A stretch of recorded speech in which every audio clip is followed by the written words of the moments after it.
Hi, my name is Tony and thank you for joining me today. In this video, we'll go over two of the more common reasons your shifting may get out of alignment. The first one I want to talk about is a bent derailleur hanger.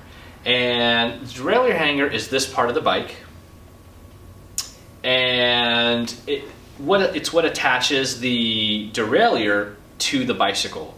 And we make this part removable or detachable because the way the derailleur sits on the bike, it sticks out and it's prone to damage, whether or not you drop the bike on its side or you bang it against the wall, or in this case, if there's shipping damage, where there's undue pressure placed on the derailleur and it causes the derailleur hanger to get bent.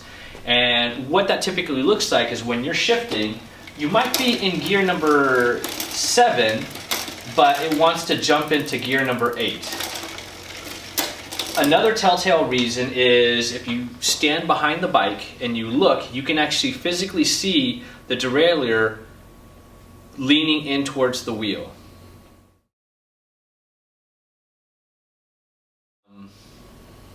The way we recommend this get remedied is contact our warranty department at 866-788-2202 or file a warranty claim form and we can send you out a replacement hanger.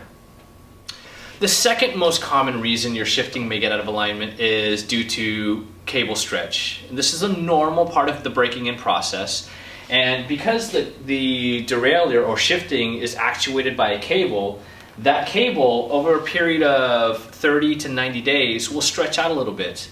If you've ever had a guitar or piano and needed to change the string, you'll know that it takes a few months of tuning before it stops getting out of tune. Same thing with the bicycle. So we've designed the bikes to have barrel adjusters, and these are located here and here. And what they do is they allow you to adjust the shifting without any tools. So this bike, you'll notice the shifting is out of alignment. You hear how it sounds really scraping, and it wants to get into a gear, but it can't quite settle into that gear.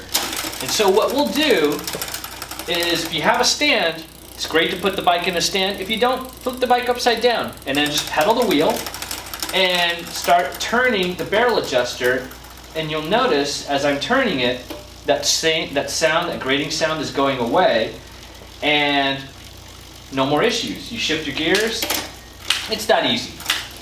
Now, you may be asking, how do I know if I've gone too much? Well, if you've adjusted it too much, you'll have the same problem. Now you'll get that grating sound again. It jumped, you saw it jump in the gear, so just turn it back until that grating sound goes away, until it stays in its gear, and that's it.